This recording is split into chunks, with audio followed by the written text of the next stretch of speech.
Postscript Media, podcast for a changing planet. We have people floating around out in space now, staying alive for long periods of time. I think we can solve the plastic bag problem. You'd think.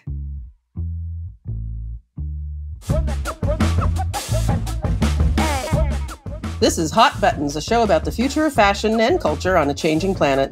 I'm Christina Binkley. I'm a contributing writer at Vogue Business and the Wall Street Journal. This week, we have to talk about Shein again. There were plenty of other stories to choose from, but Shein just kept coming up and up and up. We'll look at the investigation into their labor practices that looks about as bad as you would expect, or maybe worse.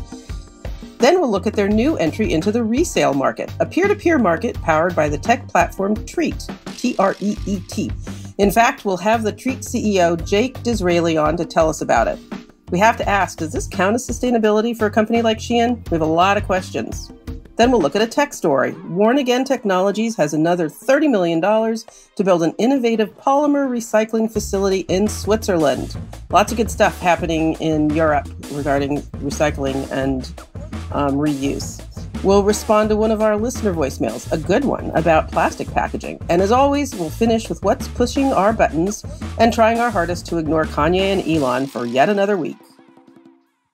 Join Josie Toda, Alicia Pascual-Peña, and Yasmeen Hamidi, three young actresses, disruptors, and best friends as they navigate the issues that affect their lives, from hookup culture and social media to structural racism and LGBTQ rights.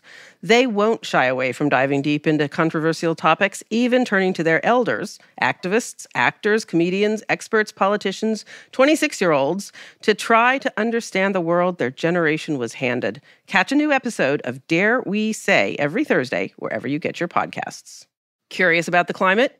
Then there's a show I want to tell you about, A Matter of Degrees, where Dr. Leah Stokes and Dr. Catherine Wilkinson tell stories about the powerful forces behind climate change and the tools we have to fix it. You know climate change is a problem, so what can we do about it? A new season of A Matter of Degrees kicks off with a mini-series to answer that question. What can we do personally, professionally, and politically? Episode 4 is a favorite. It's about coping with our emotions about the climate crisis. And there'll be more expert interviews and compelling narratives that touch on everything from crypto to Indigenous stewardship. Find A Matter of Degrees wherever you listen to podcasts.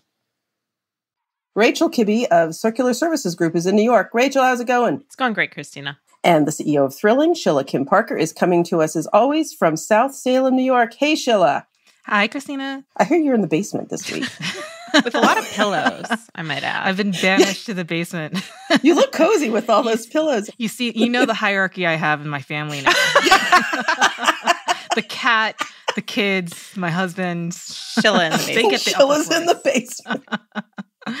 Listen, guys, we had a lot to choose from this week, didn't we? Maybe it's because of the fashion weeks are mostly over and companies got back to business and make announcements before the holiday season starts. I don't know, but it always seems to happen that like late October, early November becomes super crowded with events and announcements. And I've always wondered what it is about this season. So we had a kind of a crazy news week this week. Before we get into it, let's just quickly review what we were reading. ThredUp reported 107 brands and retailers are now offering resale. 73 of those launched this year, which explains why it feels, to me at least, like a deluge. One of the latest is Hot Topic, a favorite brand of my kids when they were in high school. I was like amazed to see that, which just launched its service called Replay. And this is a cool one. Goodwill is getting into online luxury resale through a new site called goodwillfinds.com, which has curated goods from its donations with proceeds going to social service programs. I don't know about you guys, but I was personally excited for that because I'm often trying to give away clothes that are they're not valuable enough for resale on a platform that makes it easy for me, like RealReal, but they feel like too good to give to Goodwill, you know? But you know what's interesting is that they've had a site for years now called shopgoodwill.com, but I think they're trying to transition to this new site, goodwillfinds.com, which is a slightly more curated experience. Goodwill has a little bit of a complicated operating structure, lots of 105, something like that, member chapters, so decision-making around. Yeah. Things like e-commerce strategy can get complicated. It's a franchise model, basically, right? Oh, it sounds like AAA or something. Yeah. I think Goodwill should honestly own online Yeah. resale. And Right? I thought they it's should. about time. It's super exciting. It's such a national institution, and for them to enter the e-commerce space, I think I really wish them well. Yeah, and you can search. I went on the site this morning. There's a pair of white Prada jeans on there for anybody who's a size 36. Oh, Anyway, the CFDA has a new chairman, Tom Brown, who's following the footsteps of Tom Ford. And I just want to say that unlike the previous two chairmen, it was Tom Ford, and before that it was Diane van Furstenberg, Tom Brown has experience as a founder and a CEO. He once ran the business side of his company. Before it got so big, he needed to hire a CEO. And I feel like that's really new for the CFDA. By the way, for those who don't know, it's the Council of Fashion Designers of America. It's sort of the primary organization that a trade association for fashion designers. And you have to qualify to be a member. It has, I forget, maybe 500 members or so. And, you know, it attempts to advocate for fashion designers doing things like making lists of factories that they can use in the United States so they can help find factories and whatnot. Okay, we got to get Shein in here in multiple places. Obviously, their parent company was fined this week $1.9 million for poorly handling a data breach. 1.9 million is meaningless to them. It's a slap on the hand, if that, but it does tell you a little bit about how they run their business, that they had a data breach that they handled so poorly they got fined. And sneaker and streetwear company GOAT has announced it's acquiring the resale company Grailed. The terms are undisclosed. Grailed did announce that they're going to continue to operate, so there still will be a Grailed if you're a fan and use it. But you have to think this is big for men's fashion and sneakers and streetwear.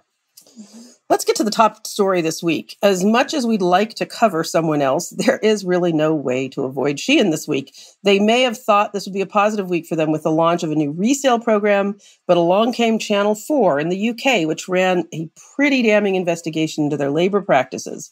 A tweet from a reporter at another paper, Rob Hastings, summed it up. Workers were paid 3 pence per item, or just over 3 American cents, for working 18-hour days, given no weekends and only 1 day off a month. The report said that workers in those factories were washing their hair at their lunchtime because they didn't have time off to even sort of take care of basic bodily functions.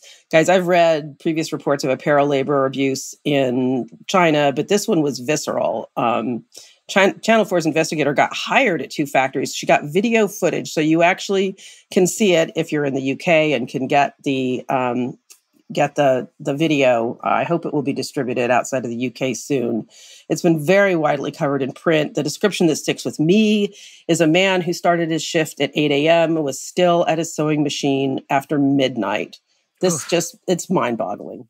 I think it's going to be made into a documentary in a few weeks, available in the UK. And I'm very interested to be able, I hope that it'll be made available in the US. But it's devastating and damning. And I also can't help but wonder how unique it is to Shein.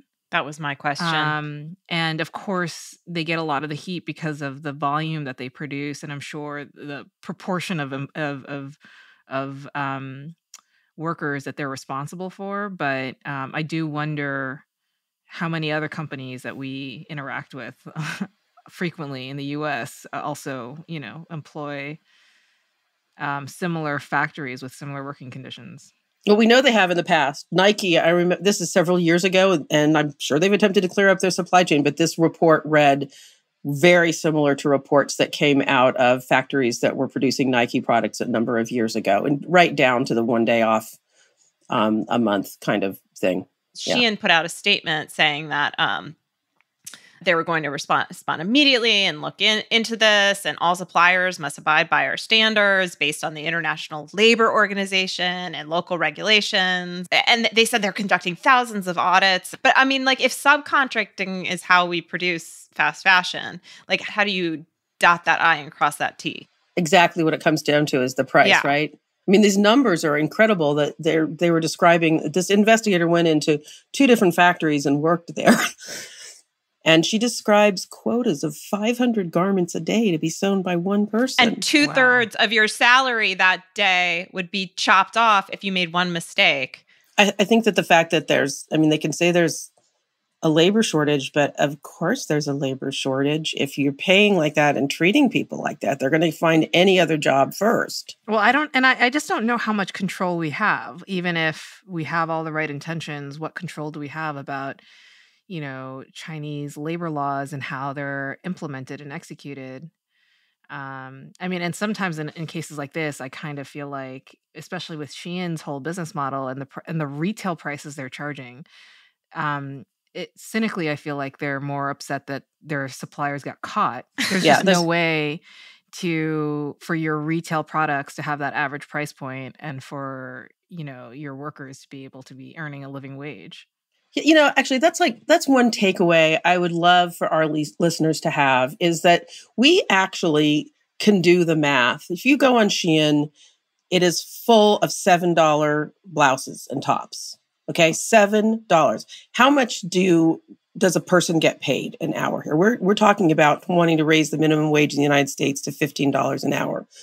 If that's the case, there should be less than 25 minutes of labor in that entire blouse to manufacture the thread, the buttons, the fabric, to cut it, to sew it, to design it. It's impossible to produce a $7 blouse for anything less than slave wages or slavery.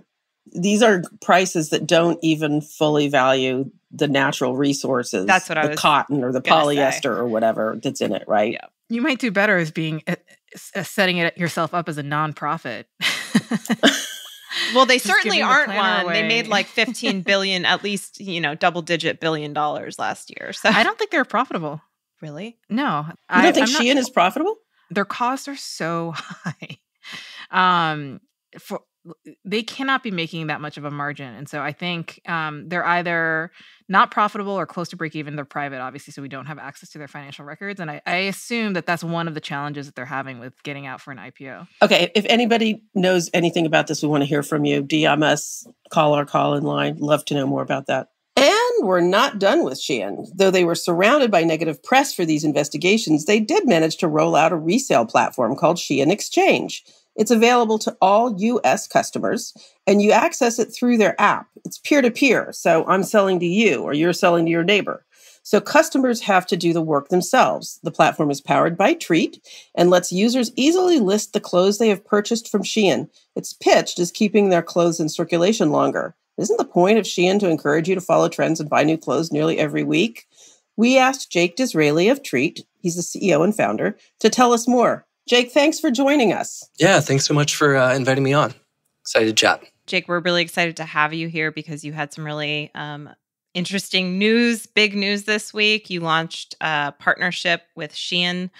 Your peer-to-peer resale platform, Treet, is now working directly with Shein. And before I ask you more about that partnership and your company's role in that partnership, I just wanted to know if you could give us a little bit of background about you as the CEO of Treet and the co-founder. Well, my background actually I would actually say it starts like my professional career in college, studied entrepreneurship and environmental studies. And since then have really tried to blend those two things in a lot of different ways. And have had a really deep passion just for startups and e-commerce. And was initially inspired by, like, back in the day in school, the companies like Tom's and Patagonia that stood for more than just making clothes, and actually tried my hand at starting several of my own D2C brands with products that could be recycled or items made with recycled materials, and then spent the last 4 years before founding Treet at Indiegogo, running their launch and sales team before quitting that role to start what was initially going to be my own circular men's fashion brand, which eventually pivoted into becoming the platform that would power other brands to do what I was attempting to do, which was create greater circularity in the fashion industry. And can you quickly describe how Treet works with brands? Sure, yeah. Our goal at Treet is to work with fashion brands to help them be more circular by launching resale experiences on our platform. And this is done through peer-to-peer resale, through brand direct and take-back programs. But we essentially handle all of the logistics for brands to be able to launch their resale experiences in a very easy and profitable way. So let's just dive right into it because this was big news. This is probably global news this week, and I was excited because I know you, and I know we've talked along your entrepreneurial journey, and this is a huge partnership, and a lot of companies, especially early on, look for huge partnerships. Shein has had several recent press-worthy sustainability announcements, which we've covered on this show, including donating millions of dollars to the OR Foundation. They've set carbon emissions goals. They've had a recent investment in Apparel Impact Institute's climate fund, and now their partnership with you, Treet. Shein is also one of the largest producers of fast fashion on the planet, and they've received a lot of scrutiny. And Treet, as you've mentioned, is a company that powers peer-to-peer resale for brands and fundamentally is rooted in extending the life of clothing. What has your process been as a founder, and what has the process been for your company to make this decision to launch this partnership? Yeah, it was a very important decision for us to make that we took our time thinking through, especially based on the scrutiny that you mentioned and Shein being one of the largest, if not the largest, fast fashion brands. When we really considered this idea initially, we started to lean back on what our mission is as a brand that we've actually already talked about, which is we as a company want to make sure that every item that can be resold is and lives its longest life and avoids the landfill. So our whole purpose for being is to help items avoid the landfill and extending the life for those goods. And so when we thought about working with a brand like Shein, we thought, well, there's so many, there's tens of thousands of these items, millions of these items out there, then a lot of them are already being resold, but many of them are not. And if Shein wants to takes a stance and help these items actually live its longest life, whether it's 2 years, 3 years, 4 years, 10 years, then we can help them do that and open up the amount of people buying and selling secondhand in a really significant way. So you mentioned that if Shein wants to help extend the life of clothing, that you'd like to, as a company, it's your mission to support that, and so that's how you arrived at that decision. So that leads me to my next question: do you believe that Shein products are fit for resale and durable enough to stand the test of time?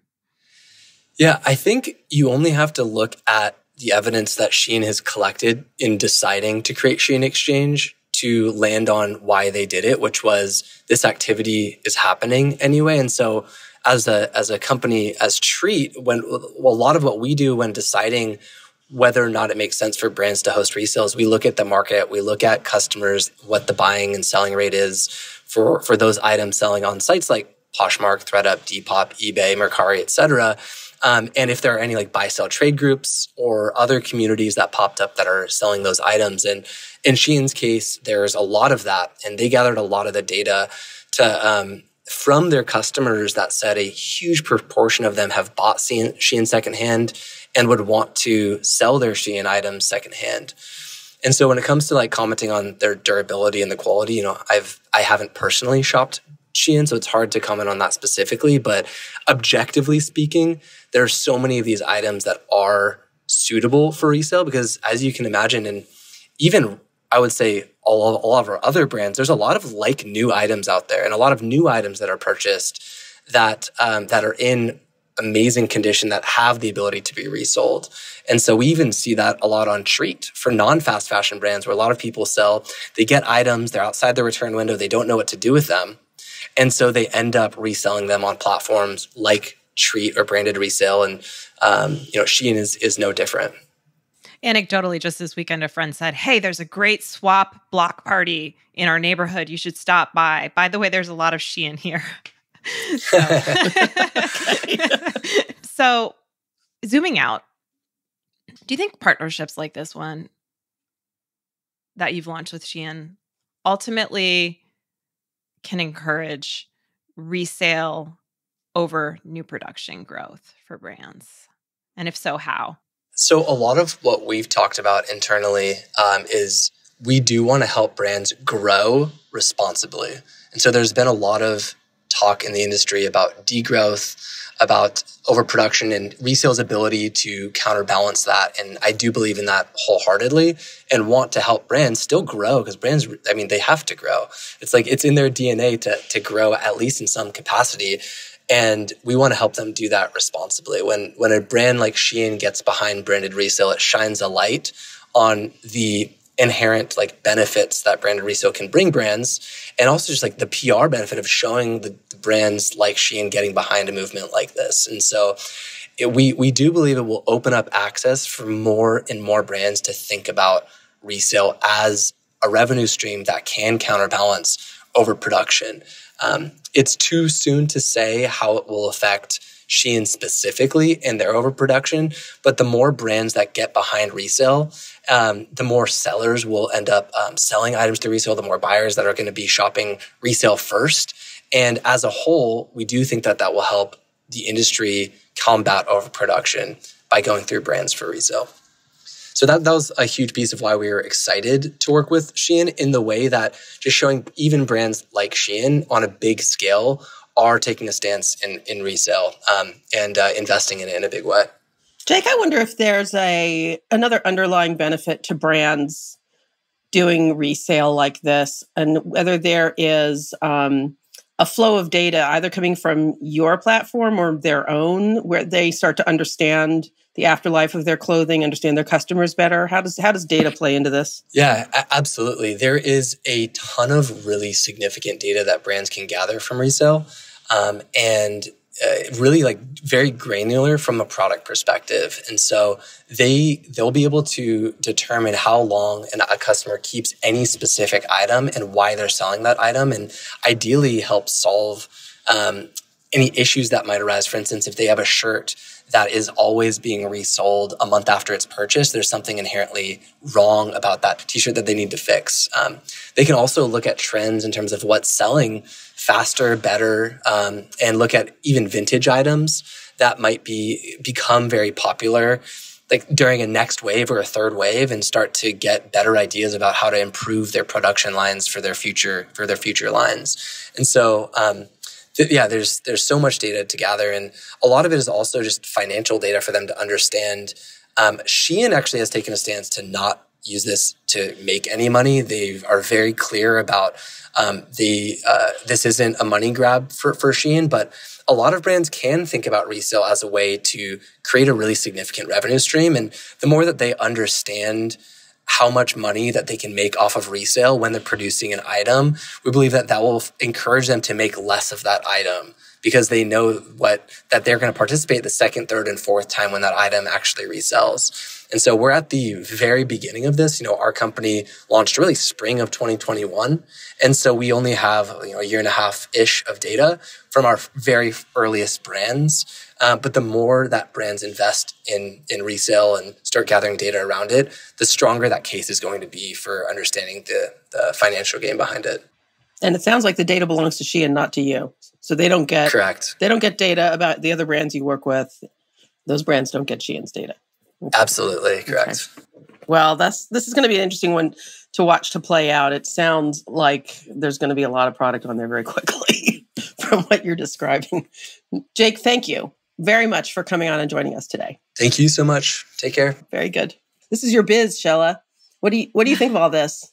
So I think whenever a company like Shein embraces a word like resale or secondhand, I think that's powerful, because I feel we cannot deny that they have a powerful platform. They have a powerful connections to millions of consumers around the world.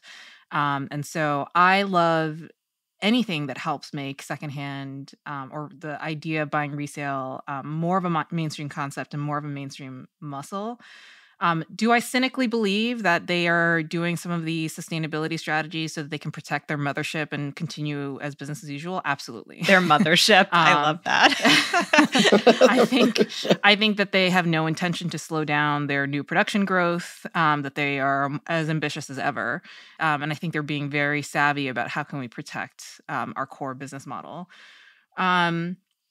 My other question mark around this particular model for them is, we talked about how low their retail prices are. On average, a Shein item is $7. So resale, you're buying a secondhand item, what's the maximum you're going to pay for a secondhand version of an item that gets at most $7 new? $3, $4? And then, okay, who's going to pay for shipping? The seller or the buyer? Either way, you're already out of money. Yeah, they said that gets determined between the seller and the buyer, but that they did negotiate postage terms. So and they send you a label, so you won't have to pay what UPS would charge you. So if you're a seller and you sold an item for, a few dollars, you get 90% of that usually from a resale marketplace. So you netted $2, but you're going to pay $6.50 in shipping. That makes no sense. I know. So, and then I actually do believe that in order for this type of model to be successful, the economics do matter. And I think Shein has acknowledged in their press release about it that they're barely making money on it, and which makes sense given the dollars that we're talking about. But I think for a company that has the profit and growth objectives, such as Shein does, in order for them to continue to invest in a program like resale, you actually do want it to be economically viable, because in hard times, those are the types of programs that get cut otherwise. So it doesn't sound like you think it's going to be a big success. I don't know if that's true either. I mean, I think their scale is massive. Obviously, I think what Jake has built is really impressive, and I am super excited about the company he's built and what he's doing with brands. And I'm very bullish on Treet. But I think I'm cynical about Shein's motivations. I just don't understand the postage part. I mean, I can't even imagine bothering to go to the trouble to list, one of those $7 shirts and trying to sell it for $3, unless they've negotiated like subsidized dirt cheap postage rates. The thing I think most about is, maybe because I've been a founder before, is thinking about making those decisions, being in the resale space. Jake has done a lot of great work in a short amount of time. And as I mentioned, this kind of large relationship can really help your entire business model in terms of notoriety, and can add on partnerships. And we even heard Andy from Trove talk about never say never around fast fashion. But he did, to your point, Sheila, say that really he like Andy mentioned, you want to work with brands who this is going to become economically viable for them and necessary, because it'll be longer lasting potentially. And I think that there's a lot of resale platforms in the space, and they're all struggling with fast fashion is the biggest segment of the fashion market. And how do they partner with these brands and also maintain their integrity? And I don't think there's an easy answer to that. I think from Jake's point of view and Treet's point of view, I think they made absolutely the right call. Yeah. I mean, his mission is to get clothing out of the landfill cycle. So from that point of view, from us being a startup founder, from being a mission-oriented founder, that makes 100% sense. And I think they've built a great business. I think our commentary is really about Shein and not about Treet. No, it's not about Treet at all. It's an interesting question mark that founders are contemplating around engaging with this side of the market. And I do think the right answer is to support resale in whatever form it takes. They're not producing the clothes. They're just trying to keep it in circulation. And to limit themselves would be to limit the market. Let's move on to something new in tech. Worn Again Technologies just raised $30 million to expand its polymer textile recycling tech and to build a demo plant in Switzerland. This is some advanced chemical recycling technology that targets difficult to recycle blends. Rachel, you've talked about that a lot. So we like the sound of it. They're going to build a demonstration plant in Switzerland with the money, and they have the backing of companies like H&M. So what do we all think about this? I think it's another market indicator that, recycling is coming for fashion, fiber to fiber recycling. It's interesting that it's in Switzerland. We've seen other recent announcements in the sector, in the fiber to fiber chemical fiber recycling sector in Finland, with Infinite Fiber raising a lot of funds to establish a facility in Finland and renew. Ooh, is that the one that they just announced that the Ukraine war is delaying their work? Yeah, and the cost of energy in Europe the lack of access to certain chemicals they'll need and certain component parts for various reasons, including the Ukraine war, is going to slow down their facility till 2026, which is really interesting. Meanwhile, RenewCell is scaled, if not nearly scaled, in Sweden, which is interesting. So this is, we can recycle our paper bottles and cans, and we should be able to recycle our clothing at very end of life. And I think bravo for Wernigan. They've been in business for many years, and they are taking a long view. One of their founders just held something called World Circular Textiles Day last week or the week before, which is an event that sort of celebrates circularity globally and brings in a lot of experts to speak on it. And there's a lot of focus on the recycling component in that community. And they realize when you hear Wernigan speak about this, they realize that it's not going to scale till like 2050, like totally. So it's interesting to hear. You have to have a lot of patience, I feel like, if you're in that game. There's money getting attracted to it. There's money getting attracted to it. And was this one, I want to make sure I understood this. I thought that this technology that they've done can recycle like a cotton polyester blend. Is that right? All I know is they've gone back and forth, but now they're saying they can recycle hard to recycle polymers. So I don't know. They may be able to take out the cotton, but I think they're focusing more on recycling or creating fibers for recycled polyester out of old textiles. Oh, by the way, it's worth mentioning this plant in Switzerland that they're establishing is a large-scale demo plant. So they have a capacity for several million pounds a year.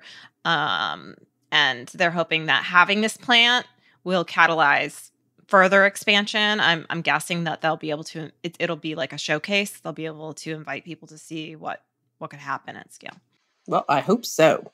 Hey, it is listener voicemail time, one of my favorite parts. We got another good question from one of our listeners. This one from Robin, who, by the way, made a point of saying that she was under 30. And so she wanted to call our call-in line because my son, who's also under 30, claimed that nobody under 30 would actually call and leave a voicemail message. So Robin wanted to prove my son wrong.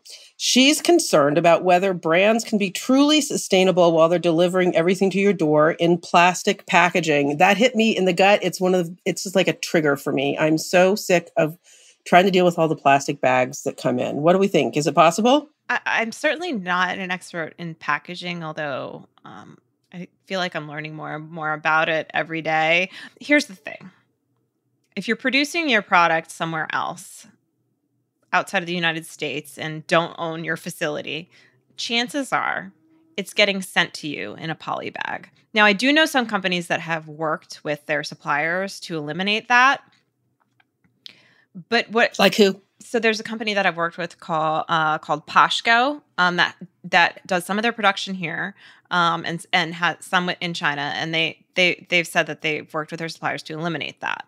But would you rather it not come to your house in a plastic bag and for the brand to throw out that plastic bag at their facility so you didn't know? Right. That's the problem, is that the item is actually shipped many times before it gets to your house. So it's the consumer-facing piece of it that we're the most sensitive about, because that's the part we see. But BBC did a report that said 78 million tons of plastic packaging produced every year. It's a $200 billion industry.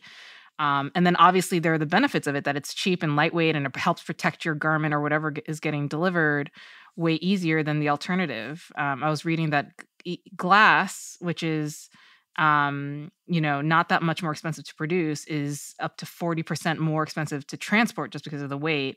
And I don't think that there are perfect alternatives created yet. What about paper? Mara Hoffman delivers her clothes in paper. There's no plastic bags.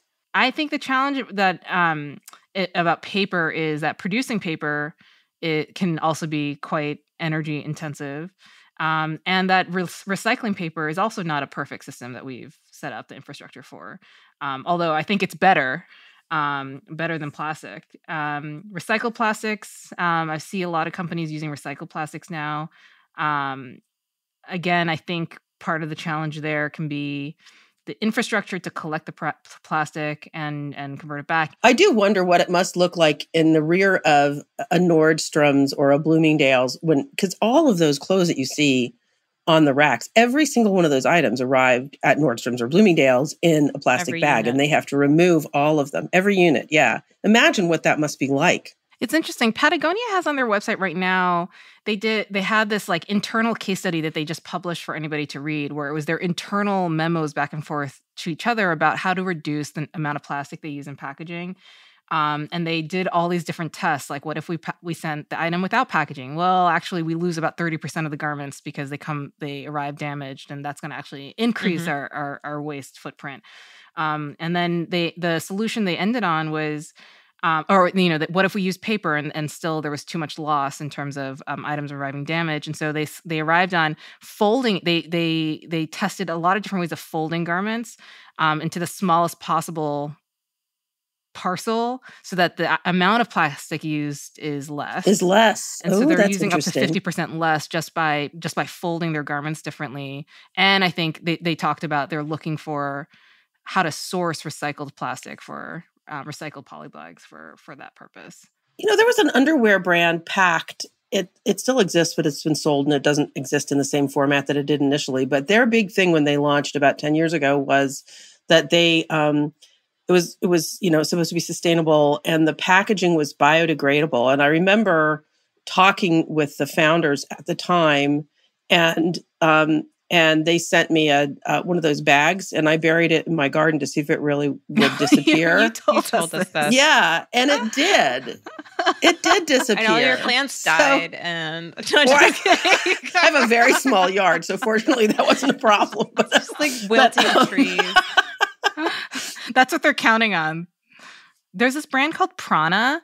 So Prana figured out that they were using plastics, and they figured out that they can, if they roll, and they did the same thing where they tested a million different ways to fold and package and whatever, and they figured out there's a specific way of rolling the garment, and then they tie it with a recycled cotton ribbon. Okay. And that's how they send their garments. And if you go to their website, their entire, you don't even get to the clothes. Like the homepage is all about how proud they are that in 10 years, they eliminated the use of 20 million plastic bags because they were so committed to figuring out a different way to ship things. So there's one other model that I know of, which is a circular model. And there's some startups. One's called Lime Loop. And they tried their reusable almost like garment bags. So when you receive the item from the brand, you ship that bag back. That's a whole other episode. We should have. That's where Rachel's gonna. How many of those come back, and like, what does it cost to ship, and like you're sending people, and how sturdy are they? Well, it's crazy because the thing is that we use Instacart because we can never find time to go to the grocery store. Yeah, and Instacart keeps sending these bags, and there's no way for them to use the bags we already have, and so now. And now it's almost like it's a whole new problem where instead of that flimsy plastic, now we have the same exact number of bags, but they're the hardier, sturdy plastic. The sturdy plastic. But what I was just going to say is that circular model works really well with any kind of rental company. So Rent the Runway started using them, and that makes a lot of sense, obviously. And then Stitch Fix also, I believe, also uses that. So now we come to what's pushing our buttons. And I'm just going to say right now, I'm like, I really have a hot button, and it's lasted with me all week since last week. She'll have guessed what I don't even know how you managed that. That was pretty I just knew it. Good. I know you. I know what ticks off both of you. That's all of our hot buttons. But the thing that's making me crazy is, so we have these three city council people and the head of the Federation of Labor got together a year ago, and we're planning on redistricting voting districts in Los Angeles. A tape was made of this that they didn't know. It was released a week ago. It's created a gigantic furor. President Biden and Nancy Pelosi have asked for all four of them to resign. Two of them have, and two have not. They've gone into hiding. It's reported that one of them, whose name is Kevin De Leon, has been hiding at a friend's house. People are demonstrating in front of the houses. It's extraordinary. I feel like it's an example of our times where people just think they can survive somehow. This will all disappear. They're ghosting us, just ghosting. Yes. Ghosting doesn't work. Wait, Christina, your hot button last week was so hot that it carried over to this week, is what you're saying? Wait, did we just do the same hot button? Yeah, except now we've got 2 city council people refusing to resign and hiding out. They're literally hiding out and can't even go home. So now we also know she holds a grudge.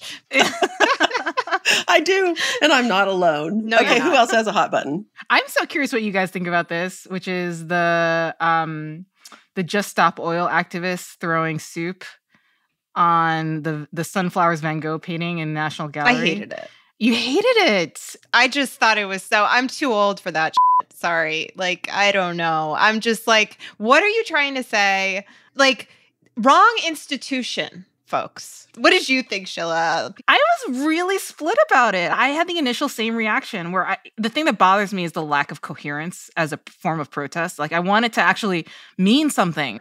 And the other thing is they're trying to end all new licenses for oil production in the UK. I think is their goal. And do I think that this form of protest is going to have that result? No. On the other hand, I think they wanted to raise a massive amount of attention. And I also understand from a certain lens where lots of things have been tried and the level of kind of panic and do anything to get the attention of boomers to do something. So I understand that level of like urgency and anxiety and wanting to do anything to get attention for an important cause. Rachel, do you have a hot button this week? The fact that I didn't get invited to go pick apples and look at the leaves because the entire internet this weekend, I was sitting at home. Everybody was picking apples this weekend. Was like, I'm in an orchard. If I had known, Sheila, we basically live in an apple orchard. Okay, well, I am coming one of these days. Yeah, we're going to have to plan a trip. I'm so jealous. We don't have that in California. What do people do in the fall? Do they do anything? You can pick persimmons. We don't have fall properly here. I know. Okay, that's all for the show. Please support us by following us on Twitter @HotButtonsPod and now on Instagram @HotButtons.pod. Or send a link to friends or colleagues and go to Apple or Spotify and give us a rating. We're also streaming on Amazon Music. We really appreciate your support. If you want to email us with story ideas, send a note to hotbuttons@postscriptaudio.com or leave us a voicemail at our call-in line. It's at 508-622-5361. Give us a call. Hot Buttons is hosted by me, Christina Binkley, Sheila Kim Parker, and Rachel Kibbe. The show is produced by Postscript Media. Our senior editor is Ann Bailey. Our engineers are Greg Villefranc and Sean Marquand. Cecily Meza-Martinez is our managing producer. Alexandria Hare produced this episode. Stephen Lacey, Scott Clavenna, and Rachel Kibbe are our executive producers. Postscript Media makes podcasts at the intersection of climate with culture, politics, business, and tech. Postscript Media is supported by Prelude Ventures. Prelude is a venture capital firm focused on climate solutions across energy, food, agriculture, transportation, logistics, and advanced materials. Thanks for joining us. We'll catch up with you next week. I just can't believe the lack of shame. Like right? That's amazing. I aspire to that because I'm like, I would feel, I give someone a paper cut and I want to shrivel up and die. Like, yes. Can you imagine?